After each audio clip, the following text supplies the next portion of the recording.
இந்த காலநிலையிலே இருக்கிற எல்லா ஊழியர்கள், விசுவாசிகள், கர்த்தருடைய பிள்ளைகள், சிறுவர்கள், வாலிபர்கள் எல்லாரும் கர்த்தரை துதிப்போமா? கர்த்தர் நல்லவர், அவருடைய கிருபை என்றும் உள்ளது. இயேசு நல்லவர், இயேசு நல்லவர், இயேசு வல்லவர். ஆமென், ஹல்லேலூயா. ஓ ஜீவ தண்ணீராகிய எங்கள் இயேசுவே, ஜீவ நதியாகிய இயேசுவே, ஜீவ வழியே எம்மை நாங்கள் ஸ்தோத்திரிக்கிற இந்த காலநிலையிலே அப்படியே ஆண்டவருக்கு நன்றிகளை செலுத்தோம். நாங்கள் இணைந்திருக்கிற எல்லாரும் கர்த்தர் கொடுத்த புதிய நாளுக்காக, இந்த காலநிலைக்காக, இந்த நாளை காண செய்தீரே, ஜீவனை கொடுத்தீரே, வேலனை கொடுத்தீரே, கிருபை கொடுத்தீரே. நன்றி நன்றி நன்றி நன்றி நன்றி நன்றி நன்றி. உடைய கிருபைக்கு ஸ்தோத்திரம், உடைய இரக்கத்துக்கு ஸ்தோத்திரம், உடைய தயவுக்கு ஸ்தோத்திரம், உடைய வல்லமைக்கு ஸ்தோத்திரம். ஓ ஹல்லேலூயா, ஹல்லேலூயா, ஹல்லேலூயா. மாறாதவனுடைய தயவு, மாறாதவனுடைய இரக்கத்துக்கான ஸ்தோத்திரம். இயேசுவே, எங்களை ரட்சித்தீரே நன்றி, வழி நடத்தினீரே நன்றி, பாதுகாக்கிறீரே நன்றி. இயேசுவின் ரத்தம் ஜெயம், இயேசுவின் ரத்தம் ஜெயம். வல்லமுள்ள நாமத்தை இந்த காணொலியிலே உயர்த்துகிறோம். எல்லா நாமத்திற்கும் மேலான மகிமையுள்ள இயேசுவின் நாமம், வல்லமுள்ள நாமம் இந்த காணொலியிலே உயர்த்தப்படுவதாக, உயர்த்தப்படுவதாக. உடைய நாமத்தை மகிமைப்படுத்துகிறோம், உடைய நாமத்தை மகிமைப்படுத்துகிறோம். உடைய கிருபைக்காக நன்றி நன்றி நன்றி நன்றி நன்றி நன்றி நன்றி. உடைய வல்லமுள்ள செயல்களுக்காக நன்றி. நல்ல நன்றிகளை செலுத்தவும் கற்றுக் கொடுத்த கிருபைக்காக கடந்த நாள் முழுவதும், மாதங்கள் முழுவதும் நம்மை வழிநடத்தி பாதுகாத்து இந்த காலவழியிலே நம்மை கொண்டு வந்திருக்கிறார். நாங்கள் அங்கே இணைந்து இப்படி துதிக்க, ஜபிக்க, அதிகாலை ஜபத்தை கற்று ஆசீர்வதிக்க, காலமே அவனை தேட, காலமே தேடுகிறவனை கண்டெடுக்கிறார். ஆபிரகாம் அதிகாலம் எழுந்து கர்த்தரை தேடி போய் வழி செலுத்தின ஆபிரகாம். இயேசு அதிகாலம் எழுந்து பிதாவை சந்தித்தார். அதிகாலை என்பது மிக முக்கியமான ஒன்று. அதிகாலை ஜபத்தில் வல்லமை, அதிகாலை ஜபத்தில் அதிகாரம், அதிகாலை ஜபத்தில் கர்த்தருடைய அக்கினி நம்மை தொடுகிறது. இதன் மூலம் நாள் முழுவதும் வல்லமை, மாதம் முழுவதும் வல்லமை. அதிகாலை ஜபத்தின் ஆவியினாலே நிரப்போம் நிரப்போம் நிரப்போம். ஸ்தோத்திரிக்கிறார்கள். இந்த காலநிலைக்கான நன்றி, ஸ்தோத்திரம், நன்றி, ஸ்தோத்திரம், கிருபைக்கு ஸ்தோத்திரம், இரக்கத்துக்கு ஸ்தோத்திரம். இந்த காலையில் பாடல், தொகுதி, ஆராதனை, தியானங்கள் எல்லாம் ஆசீர்வதிப்பீராக. எங்கள் ஒவ்வொருவரையும் தொடும் தொடும் தொடும். டச் அவர்கள், டச். ஆமென், ஹல்லேலூயா. ஒரு வசனத்தை வாசிக்கவும் ஒரு பாடலை நாம் பாடி, ஜீவ நதியே எந்த உள்ளத்தில் பாய்ந்து செல்லட்டுமே என்று ஆண்டவரை நோக்கி பார்த்து, அவர்தான் ஜீவ நதி. இந்த கால்வெளியில் நம்மத்தில் பாய்ந்து ஓடட்டும், அவருடைய வல்லமை நதியாக பாய்ந்து ஓடட்டும் என்று சொல்லி அப்படியே ஆண்டவரை மகிமைப்படுத்த எல்லாரும் இணைந்து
ஜீவ நதி.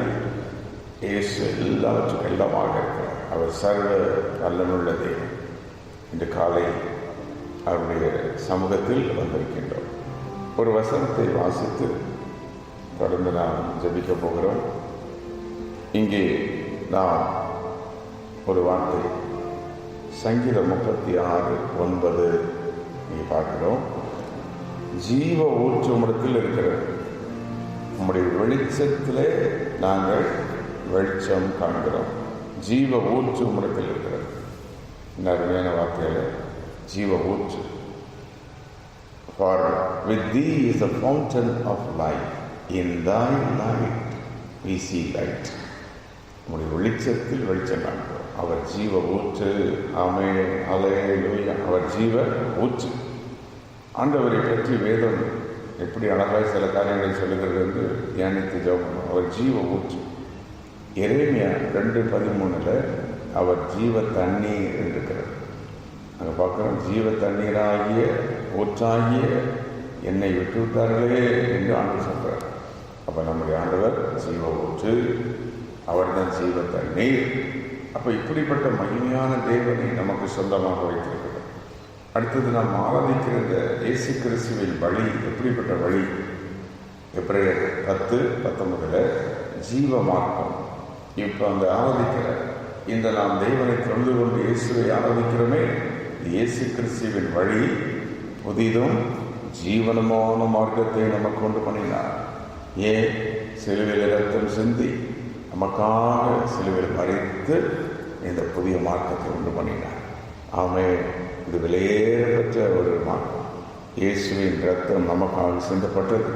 கிறிஸ்துவின் ரத்தம் நமக்காக சிந்தப்பட்டு அன்றைக்கு தேவாலய திரைச்சீலை, மூடப்பட்டிருந்த திரைச்சீலை திறந்து கிழிக்கப்பட்டு இன்னைக்கு பிதாவிடத்தில் சேர கேள்விப்பட்டிருக்கிறார். ஆகவே ஜீவ மார்க்கம், ஜீவ தண்ணீர், அவர்தான் ஜீவ ஊற்று. யோவான் 6:68 ஜீவ வசனம், தேவன் வைத்திருக்கிற வார்த்தைகளுக்கு பேர் என்ன? ஜீவ வசனம். It's a living word. It's a living word. It gives life. இந்த வார்த்தைகள் நமக்கு ஜீவனை கொடுக்கின்றது. எரேமியா 21:8 ஜீவ வழி, the way of life. அவர் நமக்கு ஜீவ வழியை வைத்திருக்கிறார். எல்லா ஸ்தோத்திரமும் அந்த கனவுகளில் ஜீவ ஊற்றே, ஜீவ தண்ணீரே, ஜீவ மார்க்கத்தை ஏற்படுத்தினவரே, ஜீவ வசனத்தை எங்களுக்கு தந்திருக்கிறீரே. அல்லேலூயா. நித்திய ஜீவ வசனம். இங்கே எரேமியா 21:8 ஜீவ வழி. ஆமென், ஜீவ வழி. 6வதாக யோவான் 6:48 ஜீவ அப்பம். ஆமென், அவர் தான் ஜீவ அப்பம். தன் சரத்தை பிற்க கொடுத்தார். அவருடைய சரத்தை பித்து அடித்து நொறுக்கி அவருடைய சரீரம் 3ஆம் நாள் உயிரோடு விழுந்தது.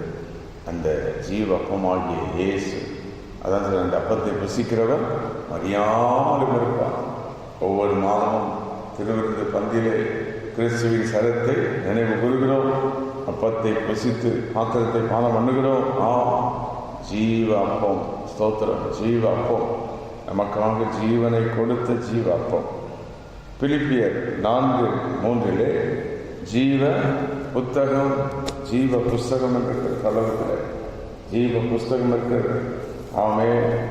இப்படி தேவன் நமக்கு வைத்திருக்கிற மகிமையான காரியங்கள். அல்லேலூயா. ஆண்டவர் இப்படிப்பட்டவராக இருக்கும்போது நாமும் ஜீவ ஊற்றா மாறணும். நீதிமொழிகள் 10:11 நீதிமானுடைய வாய் ஜீவ ஊற்று. நாமும் ஜீவ ஊற்றா மாறணும். ஜீவ தண்ணீராகி அவரை நம்முடைய வாழ்வில் எடுத்துக்கொண்டு நாமும் ஜீவ ஊற்றாய் மாறணும். யோசுவா அன்றைக்கு தன் ஜனங்களை பார்த்து சொல்றாரு, ஜீவனுள்ள தேவன் என்று சொல்கிறார். நம்முடைய தேவன் யாரு? ஜீவனுள்ள தேவன்.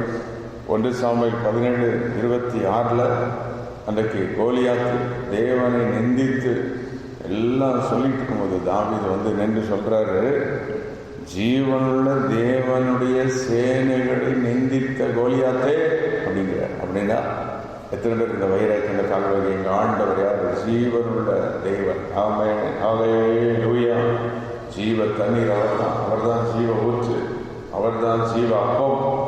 அவரை ஆமென் பணிந்து அவரை ஆராதிக்கிற அவர்தான் இயேசு. அல்லேலூயா. அவர் தான் இயேசு. தானியேல் 6ஆம் அதிகாரத்திலையும் அங்கேயும் பார்க்குறோம் ஆண்டவரை ஜீவனுள்ள தேவன், ஜீவனுள்ள தேவன். ஆமென், ஹல்லேலூயா. நாம் போகிற தேசத்துக்கு பேர் ஜீவ தேசம். எசேக்கியேல் இருக்குது 32, 35 எடுத்து வாசித்து பார்த்தீங்கன்னா ஜீவ தேசம். இன்று காலை ஜீவ நதி, ஜீவ ஊற்று. ஆமென். ஓ, இப்படிப்பட்ட மகிமையான காரியங்களை தேவன் நமக்கு வைத்திருக்கிறார். கை சுற்றி ஸ்தோத்திரம் பண்ணி, எங்களுடைய சேர்ந்து ஸ்தோத்திரம் பண்ணி எல்லாரும் இணைந்து ஆனாங்க. இந்த பலிபடத்திலிருந்த கால்களில் கர்த்தருடைய வார்த்தை வந்து கொண்டிருக்கிறது. சங்கீதம் 36 வாசித்த அந்த வசனத்தை சொல்லி, ஜீவ ஊற்று நம்மிடத்தில் இருக்கிறதப்பா, நீர் தான் ஜீவ ஊற்று, இயேசுவே ஜீவ ஊற்று. அவருடைய சரத்திலிருந்த ரத்தம் ஊற்றை போல பாய்ந்தது. ஆமென், ஊற்றை போல பாய்ந்தது. நமக்கான ரத்தம் சிந்தி நம்மை மீட்டெடுத்தால் பிறகு வீட்டளவின் பரிசுத்த ஆவியாகிய ஜீவ நதியை அனுப்பினார். ஜீவ தண்ணீர், எரேமியா 2:13, ஜீவ தண்ணீர். பிறகு ஜீவ மார்க்கம். ஆமென், நம்முடைய கிறிஸ்துவின் மார்க்கம், கிறிஸ்துவின் வழி, ஜீவனுள்ள வழி. ஆமென், இதில் ஜீவன் லைஃப் இருக்குது. ஜீவன். ஆமென், ஜீவ மார்க்கம், ஜீவ வழி, ஜீவ வசனம், ஜீவ அப்பம். இன்னும் 1 பேதுரு 2:4 அங்கே பார்க்குறோம் ஜீவக்கல் அப்படின்னு பார்க்குறோம். Life giving stone. நம்ம எல்லாம் ஜீவ கற்களாக வைத்திருக்கிற அந்த பூமியில். ஹல்லேலூயா. ஓ, மாணிக்க கல்லுக்கு எவ்வளோ விலை இருக்குதோ, எவ்வளோ விலை, அந்த மாதிரி நம்ம ஜீவக்கல். ஸ்தோத்திரம் பண்ணிக்கிட்டே பாண்டவர் இந்த காலவெளியை நோக்கி நாங்கள் பார்க்கிறோம். ஜீவ தண்ணீரே, ஓ ஜீவ மார்க்கத்தை தெரியப்படுத்தினவரே, ஜீவ வசனமாகிய எங்கள் இயேசுவே, ஜீவ வழியே, ஜீவ அப்பமே, எங்கள் ஜீவ கல்லாய் மாற்றுகிறவரே. கையை செய்து ஸ்தோத்திரம் பண்ணிக்கிட்டே இருப்போம். பிலிப்பியர் 4:3 ஜீவ புத்தகம்னு ஒன்று இருக்குது. அது வந்து கர்த்தருடைய வசனம் தான் ஜீவ புத்தகம். அது மட்டுமல்ல, பரலோகத்திலே ஒரு ஜீவ புத்தகம் இருக்குது. நம்முடைய எல்லா காரியங்களையும் ஆண்டவர் குறித்து வைத்திருப்பார். ஜீவ புத்தகம். வெளிப்படுத்தல் 2:7 ஜீவ விருட்சம் பரலோகத்தில் இருக்கிறது. ஆமென், ஹல்லேலூயா. இப்படிப்பட்ட ஜீவனுள்ள மார்க்கம், ஜீவ ஊற்று, ஜீவ தண்ணீர், ஜீவ வசனத்தன்னை தேவன் கொண்டு வந்திருக்கின்றார். எத்தனை பேர் புரிந்தவர்கள் கரங்களை அசைத்து, ஓ இப்படிப்பட்ட மகிமையான ஜீவ மார்க்கம், ஜீவ வசனம், ஜீவ தண்ணீர் எங்களை கொண்டு வந்து ஆண்டவரே நல்ல மெய்ப்பனை போல எங்களை மேய்க்கிறீர், வழி நடத்துகிறீர். இந்த ஜீவ தண்ணீர், ஜீவ மார்க்கம், ஜீவ ஊற்று, ஜீவ வசனத்துக்காக நன்றி. எங்களை ஜீவனுள்ள கற்களாய் மாற்ற தோற்றப்படும். நம்முடைய குடும்ப ஜீவனுள்ள கற்கள், நம்முடைய பிள்ளைகள் ஜீவனுடைய கற்கள், precious stones. நம்முடைய பிள்ளைகள், நம்முடைய குடும்பம், விசுவாசிகள், தேவனுடைய ஊழியர்கள் எல்லாரும் precious stones, வெளியேறப்பட்ட கற்களாய் மகிமை. இந்த காலவெளியில் தேவனுடைய ஜீவ நதி நமக்குள் பாய்ந்து ஓடுகிறது. தேவனுடைய ஜீவ தண்ணீர் நமக்குள் பாய்ந்து ஓடட்டும். ஜீவ நதி, ஜீவ தண்ணீர், ஜீவ வசனம், ஜீவ மார்க்கம். நாம் இந்த சங்கீதக்காரனாகிய தாவீதோடு சேர்ந்து சொல்லணும், நித்திய ஜீவ ஊற்று உம்மிடத்தில் இருக்கிறது, ஜீவ ஊற்று உம்மிடத்தில் இருக்கிறது. நம்முடைய வெளிச்சத்தில் என்ன காண்கிறோம்? வெளிச்சம் காண்கிறோம். ஆமென், ஹல்லேலூயா. ஜீவ வசனங்கள் உம்மிடத்தில் இருக்கிறது, ஜீவ ஊற்று உம்மிடத்தில் இருக்கிறது. ஆமென். இந்த காலவெளியில் குடும்பத்தில் ஒரு ஜீவ நதி பாய்ந்து ஓடும். ஆமென். ஜீவ அப்பமாகி இயேசு நம்மை நடத்துவார். அவர் சர்வ வல்லமை உள்ளவர். இந்த காலவெளியில் இப்படிப்பட்ட கிருபை வல்லமையை பெற்றெல்லாம் எல்லாரும் கரங்களிலே கரங்களை வைத்து ஆண்டவருக்கு நன்றிகளை செலுத்தி துதிகளை ஏற்படுத்தி இந்த நாளுக்குரிய வல்லமை எடுப்போமா? ஆமென். இந்த யார் எங்கே பலவீனமாக இருந்தாலும் கர்த்தருடைய ஜீவ தண்ணீர் அவர்கள் பாய்ந்து, ஜீவ நதி, ஜீவ வல்லமை அவர்கள் பாய்ந்து புதிய ஜீவனை கொடுப்பதாக ஜெபம். ஆமென். புதிய ஜீவனை கொடுக்கட்டும். பிள்ளைகளுக்குள்ள புதிய ஜீவன், புதிய வல்லமை பரப்படட்டும். ஆமென். எங்கள் குடும்பங்களை ஒப்புக்கொடுக்க, வேலைகளை ஒப்புக்கொடுத்து ஜெபிக்கிறோம். இன்றைக்கு நம்முடைய ஜீவ நதி, ஜீவ தண்ணீர், ஆண்டவரே நம்முடைய ஜீவ அப்பம் இந்த மகிமை வேலைகளிலும் தொழில்களிலும் வல்லமையாக வெளிப்படட்டும். எங்கள் சபையில இயேசுவே நீ ஜீவ நதியாக வெளிப்படுவீராக, ஜீவப்பமாக எங்கள் ஆராதனையில் வெளிப்படுவீராக. ஸ்தோத்திரம் பண்ணிக்கிட்டே இருப்போம். கர்த்தருடைய வல்லமை இப்பொழுது ஒவ்வொரு குடும்பங்களின் மேல் இறங்கிக் கொண்டிருக்கிறது. இந்த காலை யாரையோ ஒருவரை கருத்து தொட்டு சுகமாக்கி கொண்டிருக்கிறார். ஆமே. இந்த காலை யாரோ ஒருவருடைய கண்ணீரை கருத்து கவனிக்கிறார். ஆமே. எனக்கு ஒன்றுமில்லையே, எப்படி நான் இருப்பேன், எப்படி நடப்பேன்? கர்த்தர் சொல்லுகிறேன், நான் தான் உனக்கு ஜீவ தண்ணீர், உனக்கு ஜீவ ஊற்று, நானே ஜீவ அப்பமாயிருக்கிறேன். உன்னை நான் வழி நடத்துவேன், உன்னை ஜீவ கல்லாய் மாற்றுவேன், உன் குடும்பத்தை ஜீவ கற்களாய் மாற்றுவேன். லோபாரா ஷஹாரா. ஆமே. இந்த காலை சாபங்கள் மாறுகிறது, அந்த காலங்களெல்லாம் விலகுகிறது, தீமைகள் விலகுகிறது. உங்கள் குடும்பத்துக்கு விரோதமாய் எந்த சத்துருவின் வல்லமையோ செய்வினையோ போராட்டங்களோ அந்த காலமோ பிசாசின் வல்லமையோ இயேசுவின் நாமத்தில் இந்த காலங்களில் விடுதலை டெலிவரன்ஸ். இப்பொழுது ஒவ்வொரு இடங்களில் இயேசுவின் ரத்தத்தை தெளிக்கிறேன். தேவனுடைய ஊழியனாகிய நான் நீர் கொடுத்த அதிகாரத்தின் பேரு இப்பொழுது இந்த காலை தெளித்துக் கொண்டிருக்கிற ஒவ்வொரு இடங்களிலும் ரத்தத்தை தெளிக்கிறேன். என்னோட கூட சேர்ந்து நீங்களும் சொல்லி சோத்திரம் பண்ணி ஜெபம். இந்த குடும்பத்தில் ரத்தத்தை தெளிக்கிறோம், விலவேகமாக இருக்கிற ரத்தத்தை தெளிக்கிறோம். உடைய ஜீவ அப்பத்தை வல்லமை நாங்கள் எடுக்கிறோம், ஜீவ நதியின் ஆசீர்வாதத்தை எடுத்துக் கொள்ளுகிறோம் என்று காலவிடலே. ஆமென். ஓ தெய்வ மகிமையுடைய குடும்பத்தின் காலங்களிலே மூடுகிறது. வாலிப பிள்ளைகளை கர்த்தர் ஆசீர்வதிக்கிறார். வாலிப பிள்ளைகளை கர்த்தருடைய வல்லமை சூழ்ந்து கொள்வதாக. ஓ சோதரம் ஜெபம். வாலிப பிள்ளைகளுக்காக, சிறு பிள்ளைகளுக்காக சோதரம், பள்ளிக்கூடம் போகிற பிள்ளைகள், கல்லூரிக்கு போகிற வாலிபர்கள் இவர்களெல்லாம் கர்த்தர் பாதுகாத்து ஜீவ கற்களாய் அவர்களை வைக்கணுமே, ஜீவ கற்களாய் வைத்து அவர்களை பாதுகாக்கணுமே. உடைய கிருபைக்காக நன்றி நன்றி நன்றி நன்றி. தொடும் முதியோருடைய தோடும், பெற்றோருடைய தோடும். வேலை செய்கிற இடங்களிலே உடைய கிருபை இருக்கணும். வேலையில் வருகிற எதிர்ப்புகள் போராட்டங்கள் எல்லாம் மாறணும். வேலையில் ப்ரொமோஷன் தடைகள், உயர்வு தடைகள், நன்மை தடைகள் எல்லாம் மாறுவதாக அவர்களே. ஜீவ நதியே, ஜீவ தண்ணீரே, ஜீவ பாவாய் இயேசுவே, இந்த காலை ஒரு அற்புதம் நீ செய்வதற்காக நன்றி. கைசத்தில் எல்லா ஆராதனைகளை ஆசீர்வதியும், ஊழியர்களை ஆசீர்வதியும், கூட்டங்கள் கொடுக்கைகள் எல்லாம் நீ ஆசீர்வதியும். ஓ உடைய மகிமை எங்கள் சபை நிறப்பட்ட, குடும்பங்களை நிறப்பட்ட, எங்கள் ஆராதனைகளை நிறப்பட்டோம். இன்று காலை இப்படி நாங்கள் சொல்லுகிற ஜெபிக்கிற எல்லா காரியங்களையும் இயேசுவின் நாமத்தில் இந்த ஆசீர்வாதங்களை ஜீவ அப்பமாகி இயேசுவிடத்திலிருந்து, ஜீவ ஊற்றாகி இயேசுவிடத்திலிருந்து பெற்றுக்கொள்ளுகிறோம். We receive it in Jesus' name. இயேசுவின் நாமத்தில். ஹல்லேலூயா. ஒரு நிமிடம் நம்முடைய கர்த்தருக்கு நன்றிகளை செலுத்தி அவர் எல்லாரும் நம்முடைய ஆராதித்து துதிகளை ஏறெடுப்போம். இந்த காலவெளியில் கர்த்தருடைய பிரசன்னம், தேவனுடைய மகிமை நம்மை நிரப்புவதாக. ஹல்லேலூயா. உம்மை நாங்கள் ஸ்தோத்திரிக்கிறோம். ஜீவ நதியே, ஜீவ ஊற்றே, மகிமையின் தேவனே, உம்மை நாங்கள் ஸ்தோத்திரிக்கிறோம். ஹல்லேலூயா என்று சொல்லி அவரை ஆராதிக்க போகிறோம்.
ஜீவ அப்பமே, ஜீவ ஊற்றாகி இயேசுவே, ஜீவ தண்ணீரே, இந்த காலங்களில் எங்களோடு நீர் பேசிக் கொண்டிருப்பதற்காக நன்றி. எங்களை ஜீவ கற்களாய் மாற்ற தெரிந்து கொண்டிருக்கிறேன். வார்த்தை ஒவ்வொரு இடங்களிலும் வல்லமையாக கடந்து கொண்டோம். ஒவ்வொரு குடும்பங்களையும் ஜீவனுள்ள மகிமையுள்ள குடும்பங்களாய் மாற்றும். இதற்கு இருந்திருக்கிற வாலிபர்கள், சிறுபிள்ளைகள், பெரியவர்கள் எல்லாரையும் ஆசீர்வதியும். வியாதி வளர்களை நீக்கும், கடன் தொல்லைகளை மாற்றும், போராட்டங்களை நீக்கும். வர வேண்டிய நியாயமான ஆசீர்வாதங்கள் குடும்பங்களில் வந்து சேரட்டும். அந்த ஒரு இடங்களை வாங்க முடியாத இடங்களை வாங்கட்டும், வீடுகளை கட்டட்டும், வேலை கிடைக்காத வேலைகளை எடுத்துக் கொள்ளட்டும். வேறு ஒரு நன்மைகள் வர முடியாமல் கருக்கொள்ள பெற்றுக்கொள்ள முடியாமல் இருக்கிறவர்கள் பெற்றுக்கொள்வார்களாக இயேசுவின் நாமத்தினால் இந்த கருணையில் அற்புதம் நடக்கும். ஆற்றும் தேற்ற அரவணைத்துக் கொள்ள யார் எந்த கவலை வாழ்த்தோடு இருந்தாலும் அவரை ஆறுதல்படுத்தும், போராட்டங்களை நீக்கும், பலப்படுத்தப்பா. உடைய கிருபை ஒவ்வொருவரையும் முடக்கும், ஒவ்வொருவரையும் முடக்கும். ஆசீர்வதி இயேசுவின் நாமத்தில் பிதாவே. ஆமென், ஆமென்.